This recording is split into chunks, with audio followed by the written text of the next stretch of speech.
Olá, queridos amigos. Jerusa de Arruda, mais uma vez aqui com vocês.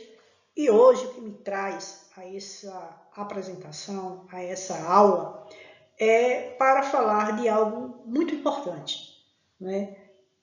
Nós vivemos um momento ímpar, né? Eu acho que essa frase vocês já ouviram falar, mas é sempre bom reforçar essa questão.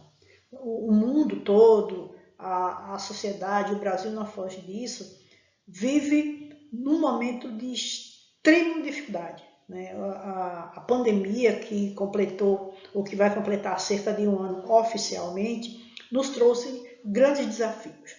Mas a sociedade, de um modo geral, ela sempre enfrentou e vai enfrentar grandes desafios, né? Cabe à sociedade saber como lidar com esses conflitos, que podem ser conflitos de ordem pessoal, e esses conflitos possam vir a ter repercussão no aspecto jurídico, mas a sociedade ela precisa entender, né, que os conflitos que ela vivencia, esses conflitos podem ser resolvidos. E é justamente o objetivo desse nosso encontro aqui hoje, né? Nós iremos apresentar alguns aspectos com relação aos conflitos existentes na sociedade e as possibilidades de solução. Então, nós iremos falar um pouquinho da história, um pouquinho sobre essa questão na legislação. Então, esse é um primeiro momento, uma inicial abordagem sobre as formas ou as possibilidades de solução dos conflitos na sociedade. Então, a primeira questão que a gente tem que entender é o que é um conflito, não é? Os conflitos, existem conflitos existenciais, que é aqueles inerentes à individualidade, à particularidade de cada indivíduo, né? Existem conflitos de natureza social e esses conflitos eles podem ter uma repercussão no mundo jurídico, né? Então, como a sociedade, como as pessoas lidam com esses conflitos, como elas buscam resolver esses conflitos ou não. Historicamente, a sociedade foi construindo e reconstruindo a sua forma de lidar com os conflitos e observando ao longo da história como cada um desses conflitos pode vir a ser resolvidos. Inicialmente, o homem ele tentou resolver os seus conflitos a partir da sua própria vontade, né? Ou como dizia na antiguidade, através do princípio do olho por olho, dente por dente, fazer justiça com as próprias mãos, enfim. Mas vivemos na contemporaneidade, então é necessário entendermos que a solução de conflitos ela tem uma repercussão. Que repercussão eu falo aqui? Existem duas repercussões, basicamente, com relação à existência de um conflito. A repercussão psicológica e a repercussão sociológica. Quando a gente fala sobre a solução do conflito e sua repercussão psicológica, nós estamos falando do indivíduo que procura a paz interior, que procura resolver as suas problemáticas, as suas angústias, as suas necessidades e conflitos do ponto de vista individual. Então, ele busca a solução, a repercussão da solução desse conflito em particular, ele busca a paz interior. Então, nós estamos diante do conflito com repercussão psicológica. No entanto, existe a repercussão sociológica do conflito. E é nesse contexto que a gente se insere. A repercussão sociológica do conflito, da resolução do conflito, ela está dentro do contexto da paz social. Então, durante muito tempo, basicamente, se nós pensarmos a resolução de um conflito nas mãos de um terceiro que decide por nós, em falando da questão mais atual, nós estaríamos dentro do contexto de quê? A solução de conflito, ela deve ser levada a um terceiro, um juiz, né, que irá, em última análise, decidir por você. Então, se você tem um conflito com alguém, se você não consegue resolver esse conflito, você leva esse conflito a juízo, não conseguiu compor, então o juiz vai dar a decisão. Então, existem técnicas, né, para a composição de conflitos. Então, essas técnicas perpassam pela participação de um terceiro. No entanto, a participação desse terceiro no processo de composição do conflito pode dar-se de duas formas. O terceiro, ele tem a competência para decidir pelas partes, como no caso do árbitro e do juiz, ou o terceiro, ele colabora com as partes no sentido delas construírem o caminho para a resolução do conflito, como ocorre na mediação e na conciliação. E é nesse contexto que nós vamos apresentar a vocês as técnicas de composição de conflitos. Existem duas técnicas de composição de conflitos: técnica não adversarial e técnica adversarial.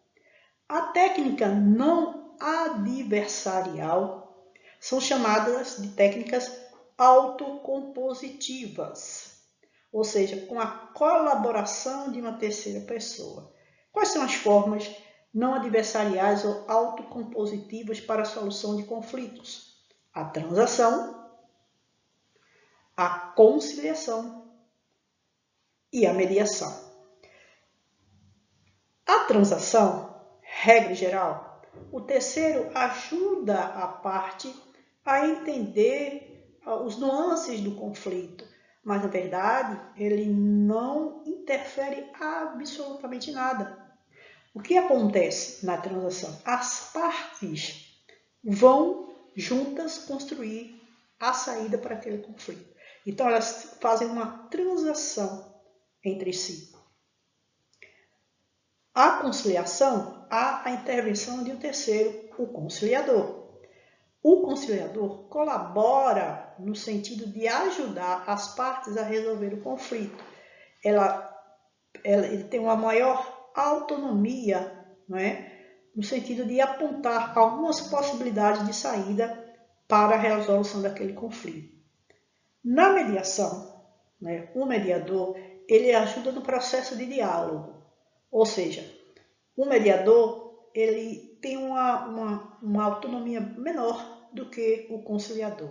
Então, a técnica não adversarial ou autocompositiva, que pode ser exercitada com a colaboração de um terceiro, seja ele um conciliador ou mediador, não significa dizer que nem o mediador, nem o conciliador eles não têm competência para decidir pelas partes, né? Eles vão ajudar as partes dentro desse processo. Além da técnica não adversarial ou autocompositiva, nós temos a técnica adversarial, ou chamada técnicas heterocompositivas, onde a terceira pessoa, ou seja, que pode ser um juiz ou um árbitro, tem competência para julgar a lide e resolver o conflito pelas partes. Então, o que a gente vê aqui? Tanto o juiz quanto o árbitro, eles têm a competência para julgar a lide, caso as partes não consigam chegar a um determinado consenso. Então, a diferença entre a técnica não adversarial ou autocompositiva e a técnica adversarial ou heterocompositiva, no primeiro caso, na técnica não adversarial, é que as próprias partes vão encontrar uma saída. O terceiro, seja o conciliador, seja o mediador, ele apenas vai ajudar naquela resolução do processo, mas ele não tem competência para decidir pelas partes. Na técnica adversarial ou heterocompositiva, o terceiro, que pode ser um juiz ou um árbitro, tem competência para julgar. No caso do juiz, a decisão se dá mediante uma sentença e no caso do juiz, se dá por uma sentença arbitral. Tanto o juiz quanto o árbitro, do ponto de vista da tratativa legal, tem competência para decidir pelas partes. Então, as formas parciais de resolução de conflitos, ou seja, as formas que existem por ato das próprias partes, são chamadas de autotutela ou autodefesa e autocomposição. E existem formas imparciais, ou seja, quando um terceiro decide, é o caso da arbitragem e da jurisdição que eu falei aqui para vocês. Vamos lá. O que é autotutela ou autocomposição? Autotutela ou autocomposição é o método de composição de litígios determinado pela ausência de um juiz, caracterizada pela imposição da vontade de uma parte sobre outra.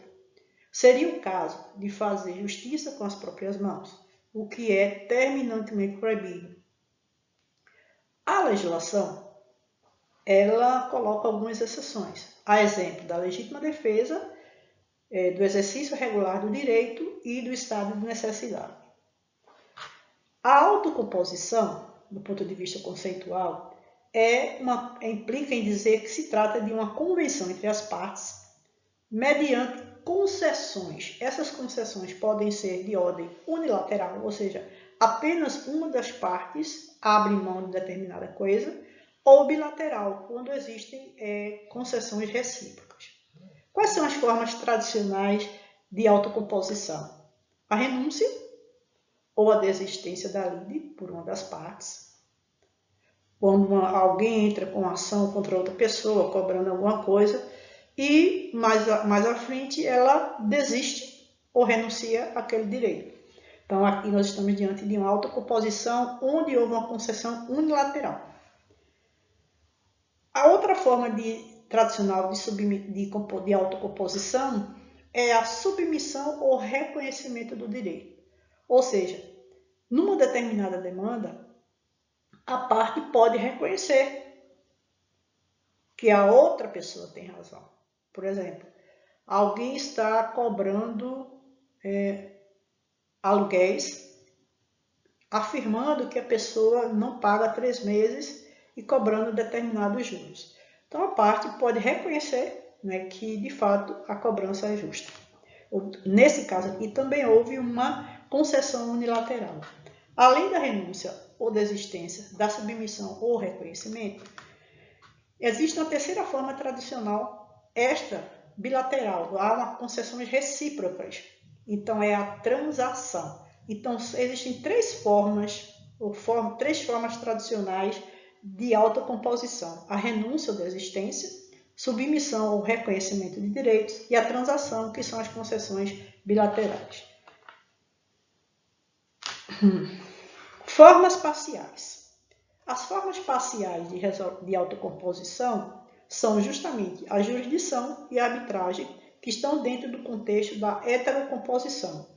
Existe uma lei específica para a lei da arbitragem, que é a Lei 9307 de 1996, que fala do juízo arbitral, e o Código de Processo Civil, por exemplo, no caso das demandas civis, que fala sobre o juízo jurisdicional, e isso se dá através do processo. O MESC, ou os meios de solução de conflitos, são 3, basicamente: a conciliação, a mediação e a arbitragem. E nós vamos falar aqui sobre elas. Vamos lá.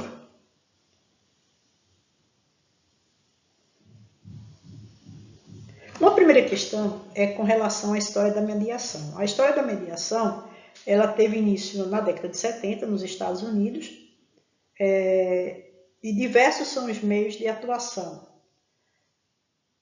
Qual o contexto que a mediação pode se aplicar? Meio ambiente, questões trabalhistas, questões educacionais, familiares, comerciais, comunitárias. Então, há uma ampla forma de atuação do processo de mediação na resolução de conflitos. No Brasil, a mediação surgiu para tentar solucionar os obstáculos de acesso à justiça e a ineficiência do sistema jurídico brasileiro.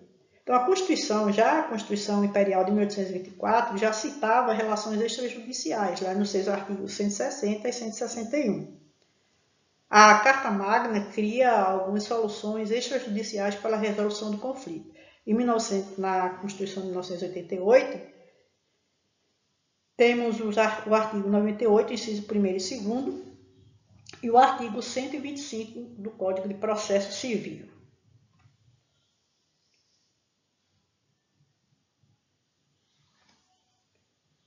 Além disso, além da mediação, nós temos a arbitragem, né, que é a outra forma de solução de conflitos extrajudicial. A arbitragem, como forma de resolução de conflitos, tem sua origem no início da história do direito e não é um instituto jurídico recente como se imagina. O litígio sempre fez parte da sociedade, tendo na arbitragem a forma de solução de conflitos para as sociedades com Estado, já na sociedade grego-romana ou sociedades mais antigas ainda. É uma forma bem antiga de solução de conflitos. Então, pode-se afirmar que a arbitragem surgiu antes mesmo do juiz estatal e do legislador, como, por exemplo, na Grécia Antiga. Já existiam cláusulas compromissórias no tratado entre a Espanha e Atenas lá no ano de 455 a.C. Enfim, a arbitragem no Brasil, de acordo com o sistema jurídico brasileiro, teve início desde o período em que este país se encontrava enquanto colônia de Portugal. Tem-se relatos de 1831, né, que a arbitragem foi introduzida no Brasil, e de 1837, que a arbitragem foi utilizada para resolver pleitos relativos ao aluguel de serviços em caráter forçoso ou impositivo. Então, assim, a arbitragem foi regulada pelo Decreto 737, de 25 de novembro, para ser utilizada em discordâncias existentes entre comerciantes, para ser posteriormente consagrada no Código Comercial de 1850. No Brasil, a arbitragem surgiu primeiramente no dia 22 de março de 1824, citada no artigo 160 da Constituição do Império. Nas cíveis e nas penais civilmente instadas poderão as partes nomear juízes árbitros. Suas sentenças serão executadas sem recurso, se assim o convencionarem as mesmas partes. A prática da arbitragem foi incentivada de forma a ser utilizado no processo de pacificação dos conflitos.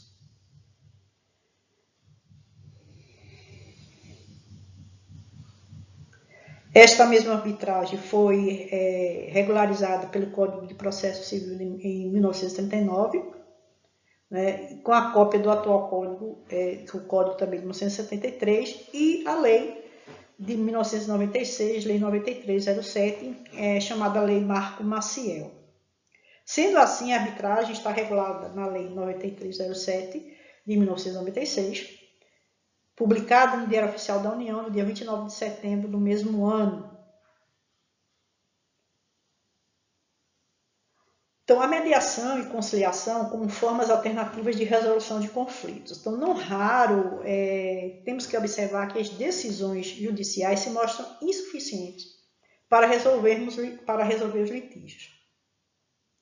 O parágrafo 3º do artigo 3º do Código de Processo Civil de 2015 traz uma nova realidade ao judiciário brasileiro, uma vez que toda a órbita jurídica deve estimular a mediação e novos métodos de solução de conflitos, né, de modo consensual, porque com a entrada do novo CPC em vigor, o que era apenas uma perspectiva, hoje passa a ser uma diretriz processual que deve ser seguida. Então, o Manual de Justiça Judicial de 2015, por exemplo, página 20, disponibilizado pelo Congresso Nacional de Justiça, explica que a mediação deve ser uma negociação simplificada por um terceiro. Passo a ler. O programa de mediação e sensibilidade pretende que o mediador ajude as partes a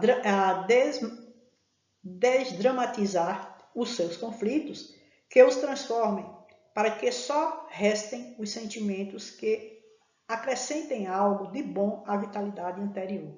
Então, no Brasil, a mediação ela começou de forma tardia e timidamente vem ganhando espaço, motivado principalmente pelo alto volume, ou seja, uma grande demanda de processos na justiça. Vamos ver aqui mais alguma informação nessa parte introdutória.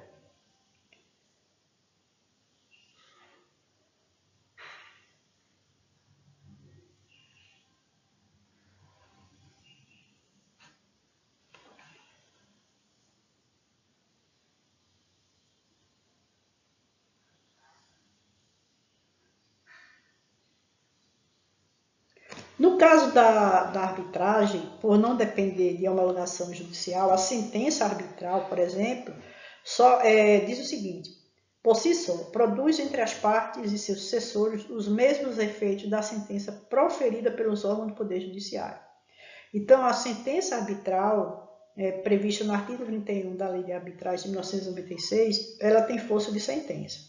No processo arbitral, são possíveis sentenças tanto terminativas, ou seja, aquelas de conteúdo meramente processual, que não põem fim ao processo sem julgamento de mérito, quanto sentenças definitivas, isto é, aquela que julga o mérito, aplicando o direito material a cada caso concreto. O artigo 23, por exemplo, da Lei de Arbitragem, determina que a sentença arbitral deverá ser proferida no prazo convencionado pelas partes. O árbitro deve manifestar-se sobre todos os pontos em que consiste o objeto da demanda que originou o conflito, devendo limitar-se a estes elementos. Então, tal decisão do árbitro versará sobre ônus de sucumbência, a questão da materialidade do conflito, toda atuação pautada na lei de arbitragem. Então, resumindo, a morosidade do poder judiciário é um dilema antigo. Não vamos bater nesta tecla todo o tempo, isso é um fato. Então, é um dilema antigo que permeia toda a sociedade. Então, com o passar dos anos, se observou que a estrutura judiciária ela estava congestionada e precisava ser melhor gerenciada. Então, houve um empenho no sentido de se criarem formas alternativas para a solução de conflitos, buscando novos horizontes. É o chamado sistema multiportas. Nós temos a conciliação, a mediação e a arbitragem, como forma de ajudar o Poder Judiciário a desafogar as suas demandas e, ato contínuo, propiciar que esses meios alternativos de solução de conflitos, ou os MESCs, eles com essas características próprias, com a atuação do conciliador, do mediador e do árbitro, possa ajudar a dar mais fluidez a essas demandas. Então, a sociedade está cada vez mais em ebulição, o que causa constante preocupação no processo de pacificação social. O papel da conciliação, da mediação e arbitragem sempre foi muito tímido, uma vez que a cultura do povo é promover fomento e litígio. Com a criação dos métodos de resolução de conflitos pelo novo Código de Processo Civil de 2015, visa-se buscar a conscientização e instalação de nova cultura pacificadora e amigável. Então, logo se busca educar a sociedade para buscar o consenso. Então, observa-se a importância das vias conciliatórias, sejam elas judiciais ou extrajudiciais. Na sequência das nossas aulas, nós veremos isso. Com base no que dispõe legislações específicas e o novo Código de Processo Civil. Então, a mediação e a conciliação são diferentes em vários aspectos. A conciliação é mais rápida, já que as relações a serem solucionadas não versam sobre um relacionamento muito significativo, como no caso das relações de consumo. A arbitragem, ela trata sobre questões patrimoniais. Então, portanto, nesse caminhar, acredita-se que os MESCs, o meio alternativo do sistema de conflitos, o sistema multiportas, ajude ao bom exercício da cidadania. Então, em resumo, o que nós temos que colocar aqui, pelo que nós apresentamos inicialmente. A solução de conflitos ela tem duas repercussões: paz interior, ou psicológica, e paz social, ou repercussão sociológica. São duas as técnicas de composição de conflito. Técnica não adversarial ou autocompositiva, com a colaboração de uma terceira pessoa que não tem poder para decidir, como no caso da transação, da conciliação e mediação. A técnica adversarial ou heterocompositiva, onde a terceira pessoa, o juiz ou árbitro, tem competência para decidir pelas partes. As formas parciais de resolução de conflitos. Nós temos a autotutela ou autodefesa e a autocomposição. E nas formas imparciais, nós temos a arbitragem e a jurisdição. Essas são algumas questões relacionadas ao nosso contexto, né, da resolução de conflitos, que tem como foco a conciliação, a mediação e a arbitragem. Né? Nós vamos tratar essas questões não só do ponto de vista teórico, mas com a questão legal e a aplicabilidade prática disso, seja no ambiente judicial, ou seja, judicialmente ou extrajudicial. Ficamos por aqui, até o nosso próximo encontro.